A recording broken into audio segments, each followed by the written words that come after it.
Welcome to my channel. Hello guys, I'm Screen Recorder and today we will be doing storytelling the life and adventures of Santa Claus Part 2.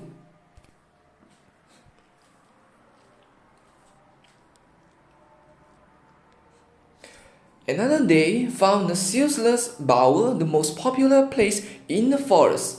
The nymphs clustered around her and the child that lay asleep in her lap, with expressions of curiosity and delight, nor were they wanting in praises for the great act's kindness in allowing the seal to keep the babe and to take care for it.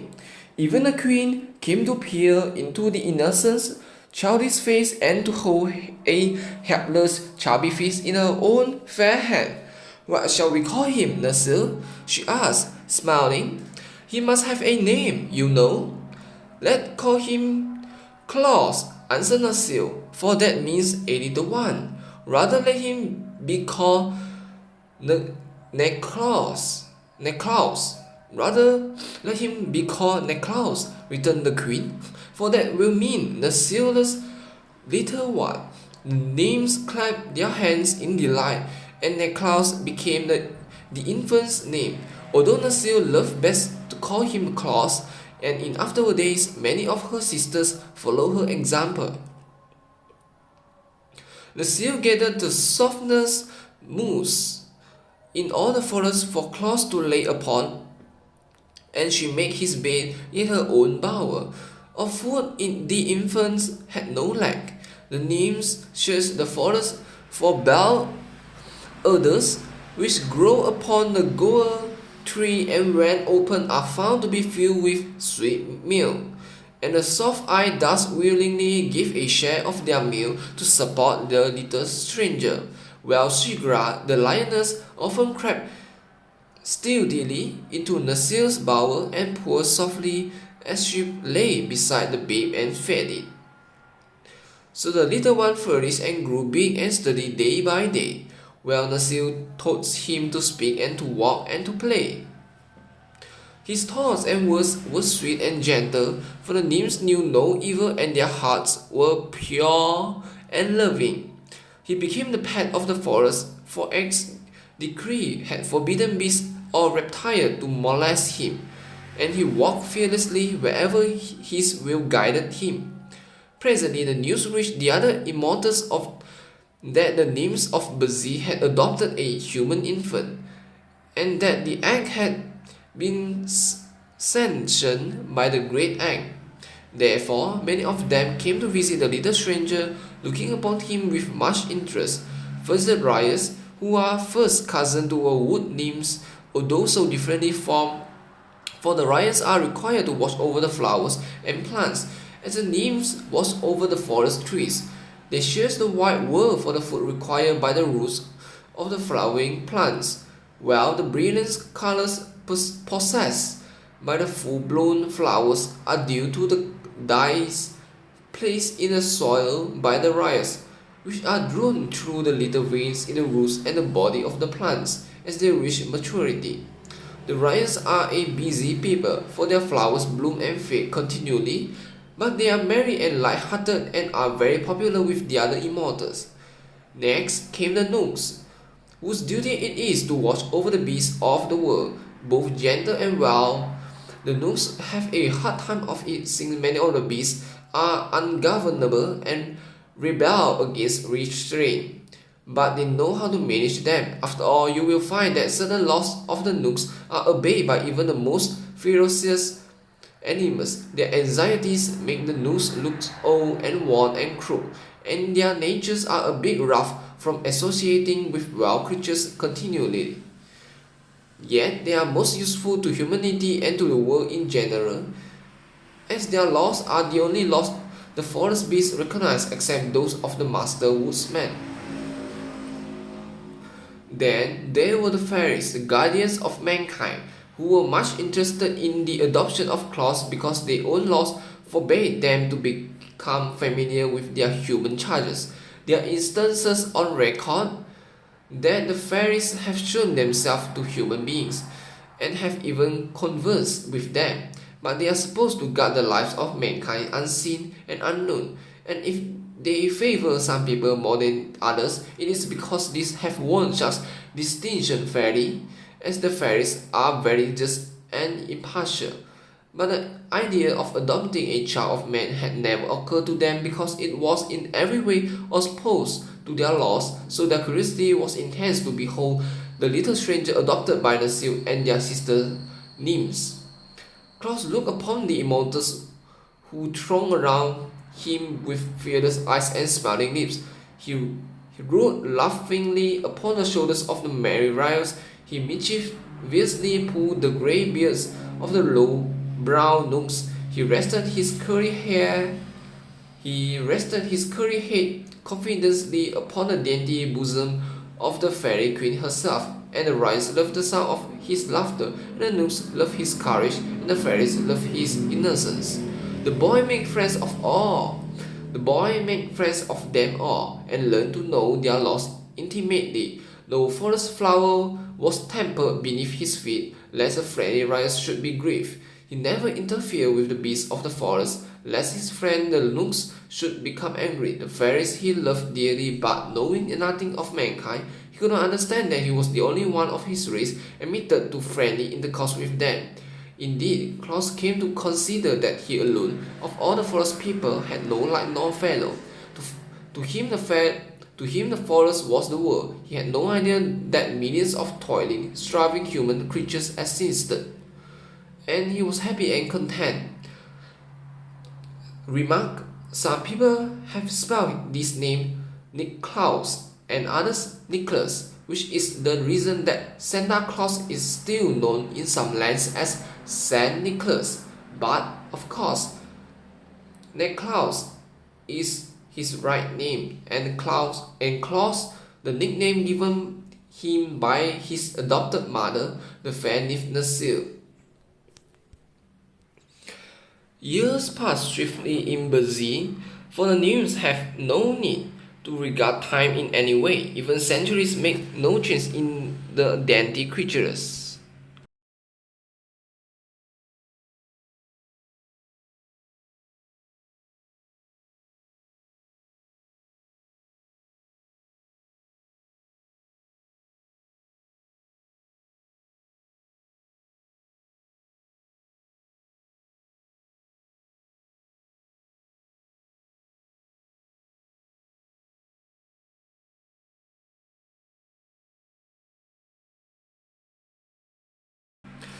Ever and ever they remain the same, immortal and unchanging. Claus, however, being immortal, grew to manhood day by day. Nacelle was disturbed presently and find him too big to lie in her lap, and he had a desire for other food than milk.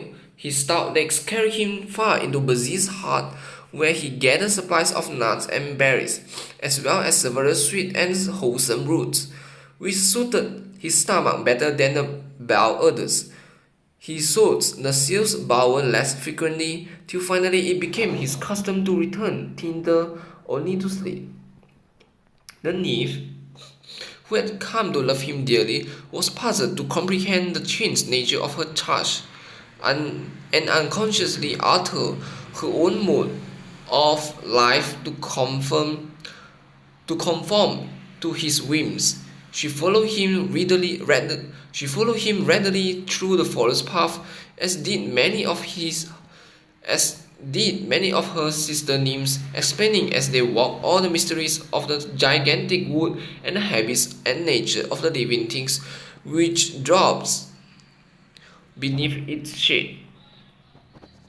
The language of the beasts became clear to little Claus, but he never could understand their silky and morose tempers. Only the squirrels, the mice, and the rabbits seemed to possess cheerful and merry natures. Yet would the boy laugh when the panther growled, and stroked the bear's glossy coat, while the creature snarled and bared its teeth menacingly. The growls and snarls were not for Claus, he well knew, so what did they matter? He could sing the songs of the bees, recite the poetry of the wood flowers, and relate the history of every blinking owl in Brazil. He helped the royals to feed their plants and the nooks to keep order among the animals. The little immortals regarded him as a privileged person, being especially protected by the Queen Zerli and her nymphs and favored by the great Ek himself. One day, the master woodsman came back to the forest of Brazil. He visited in turn all his followers throughout the world, and they were many and broad. Not until he entered the glade where the queen and the nymphs were assembled to greet him did Ek remember the child he had permitted the seal to adopt. Then he found, sitting familiarly in the circle of lily immortals, a broad-shouldered, stalwart youth who, when erect, stood fully as high as the shoulder of the master himself. Ek paused, silent and frowning, to bend his piercing gaze upon Claus. The clear eyes met his own steadfastly, and the woodsman gave a sigh of relief as he marked their placid depth and read the youth's brave and innocent heart. Nevertheless, as Ek sat beside the fair queen and the golden chalice filled with rare nectar passed from lip to lip, the master woodsman was strangely silent and reserved, and stroked his beard many times with a thoughtful motion. With morning, he called Claus aside in kindly fashion, saying, "Bid goodbye for a time to nurse you and her sisters, for you shall accompany me on my journey through the world." The venture pleased Claus, who knew well the honor of being companion of the master woodsman of the world. But the seal wept for the first time in her life and clung to the boy's neck as if she could not bear to let him go. The nymph who had mothered this sturdy youth was still as dainty, as charming, as beautiful as when she had dared to face Ek with a big clasp to her breast. Nor was her love less great. Ek beheld the two clinging together, seemingly as brother and sister to one another, and again he wore his thoughtful look.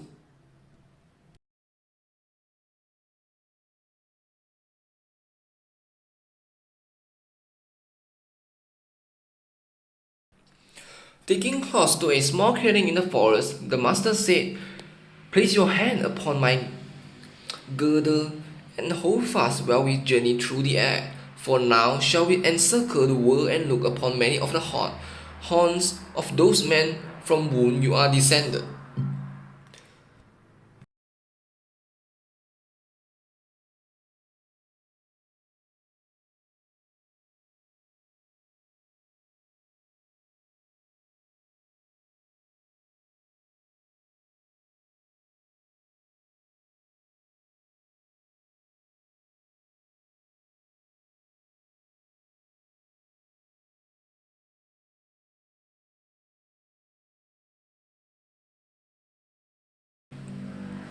These words caused Claus to marvel, for until now he had thought himself the only one of his kind upon the earth. Yet in silence he grasped firmly the girdle of the great Ek, his astonishment forbidding speech.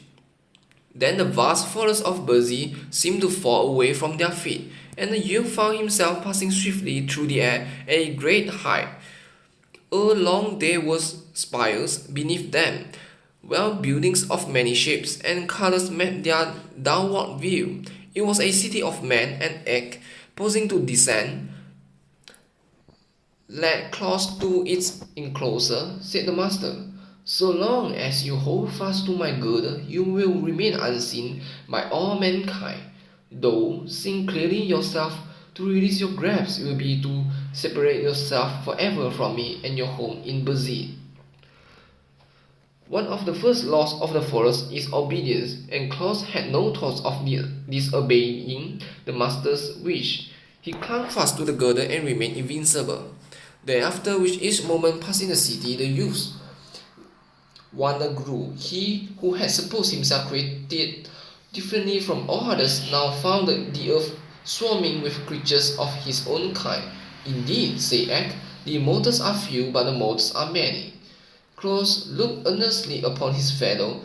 They were sad faces, gay and reckless faces, pleasant faces, anxious faces, and kindly faces, all mingled in puzzling disorder. Some worked at tedious tasks, some strutted in impudent conceit, some were thoughtful and grave, while others seemed happy and content. Men of many natures were there, as everywhere, and Claus found much to please him and much to make him sad. But especially he noted the children, first curiously, then eagerly, then lovingly. Ragged little ones rolled in the dust of the street, playing with scraps and pebbles.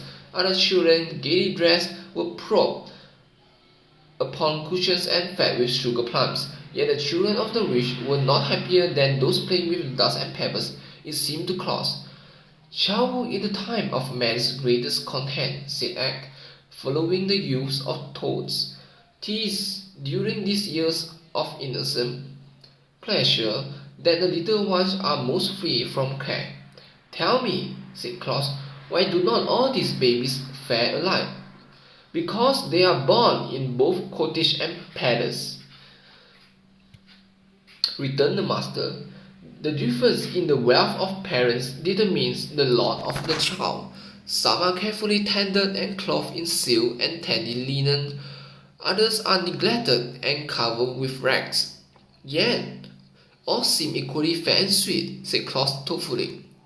Well, they are babes, yes, agreed. Their joy is in being alive, and they do not stop to think in after years the doom of mankind overtakes them, and they find they must struggle and worry, work and fret, to gain a wealth that is so dear to the hearts of men. Such things are unknown in the forest where you were reared. Claus was silent a moment, then he asked, why was I reared in the forest among those who are not of my race? Then Egg, in gentle voice, told me the story of his babyhood, how he had been abandoned at the forest edge and left a prey to a wild beast, and how the loving nymph, the seal, had rescued him and brought him to manhood under protection of the immortals. Yet I am none of them, said Claus musingly. You are none of them, returned the woodsman. The nymph who cared for you as a mother seems now like a sister to you. By and by, when you grow older and grey, she will seem like a daughter. Yet another brief span and you will be but a memory, while she remains the seal. Then why, if a man must perish, is he born? Demanded the boy. Everything perishes except the world itself and its keepers, answered Egg. But while life lasts, everything on earth as its use, the one seeks ways to be helpful to the world, for the helpful ones are sure to live again.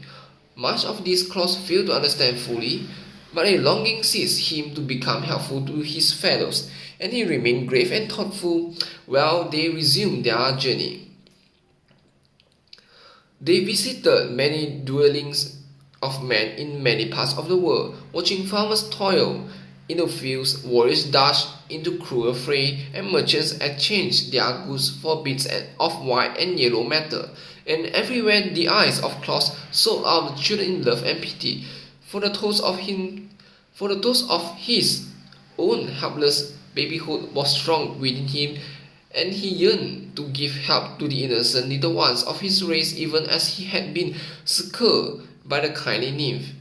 Day by day the master woodsman and his pupil traversed the earth, speaking but seldom to the youth, who clung steadfastly to his girdle, but guiding him into all places where he might become familiar with the life of human beings. And at last they returned to the grand old forest of Burzy, when the master sat Claus down within the circles of nymphs, among whom the pretty Nurseal anxiously awaited him. The brow of the great Egg was now calm and peaceful, but the brow of Claus had become lined with deep thoughts. The seal sighed at the change in her foster son, who until now had been ever joyous and smiling. and thoughts came to her that never again would the life of the boy be the same as before this eventful journey with the master.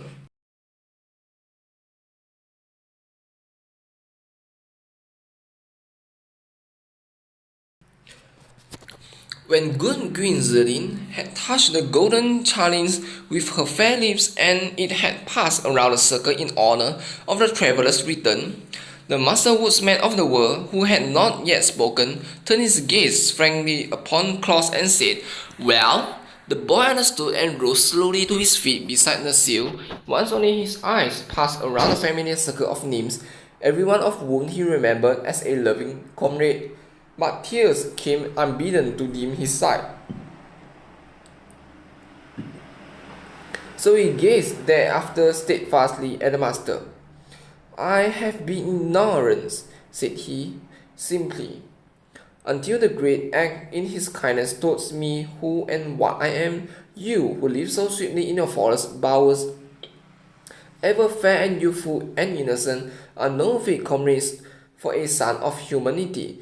For I have looked upon man, finding him doomed to live for a brief space upon earth, to toil for the things he needs, to fade into old age, and then to pass away as a leaf in autumn. Yet every man has his mission, which is to leave the world better in some way than he found it. I am the race of man, and man's Lord is my Lord. For your tender care of the poor, forsaken babe you adopted, as well as for your loving comradeship during my boyhood, my heart will ever overflow with gratitude. My foster mother," here he stopped and kissed Nasiel's white forehead, "I shall love and cherish while life lasts. But I must leave you to take my part in the endless struggle to which humanity is doomed, and to live my life in my own way." "What will you do?" asked the queen gravely. "I must devote myself to the care of the children of mankind, and try to make them happy," he answered. "Seeing your own tender care of a babe brought to me happiness and strength, it is just and right that I devote my life to the pleasure of other babes. Thus will the memory of the loving nymph Nasiel be planted within the hearts of thousands of my race for many years to come, and her kindly act be recounted in songs and in story while the world shall last. Have I spoken well, O master?" "You have spoken well," returned Egg, and rising to his feet, he continued, "Yet one thing must not be forgotten. Having been adopted as a child of the forest and the playfellow of the nymphs, you have gained a distinction which forever separates you from your kind. Therefore, when you go forth into the world of men, you shall retain the protection of the forest, and the powers you now enjoy will remain with you, assist you in your labors. In need, you may call upon the nymphs, the ryots, the nooks, and the fairies, and they will serve you gladly. I, the master woodsman of the world, have said it, and my word is the law."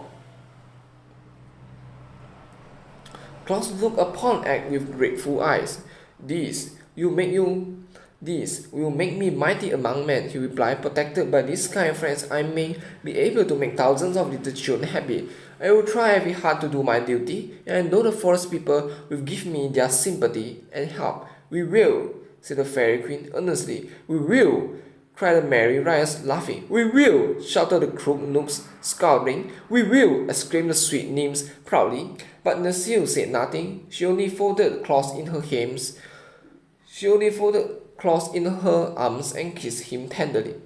"The world is big," continued the boy, turning again to his loyal friends, "but men are everywhere. I shall begin my work near my friends, so that if I meet with misfortune, I can come to the forest for counsel or help." With that he gave them all a loving look and turned away. There was no need to say goodbye. Before him the sweet, well life of the forest was over. He went forth bravely to meet his doom, the doom of the race of man, the necessity to worry and work. But Egg, who knew the boy's heart, was merciful and guided his step. Coming through Bazir to its eastern edge, Claus reached the laughing valley of Hohaho. On each side were rolling green hills, and a brook wandered midway between them to wing, afar off beyond the valley. At his back was a green forest, at the far end of the valley a broad plain. The eyes of the young man, which had until now reflected his grave thoughts, became brighter as he stood silent, looking out upon the laughing valley. Then, on a sudden, his eyes twinkled, as stars do on a still night. He grew merry and wild. For at his feet the cowslip and daisies smiled on him in friendly regard. The breeze whispered gaily as it passed by and fluttered the locks on his forehead. The brook laughed joyously as it leaped over the pebbles and swept around the green curves of its bank. The bees sang sweet songs as they flew from dandelions to daffodil. The beetles chirruped,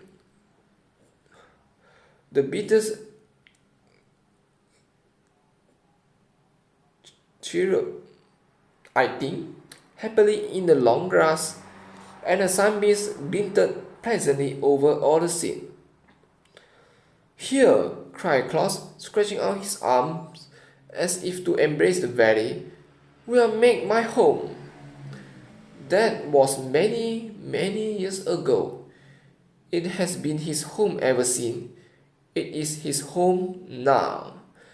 This is the end of storytelling, the life and adventures of Santa Claus Part 2.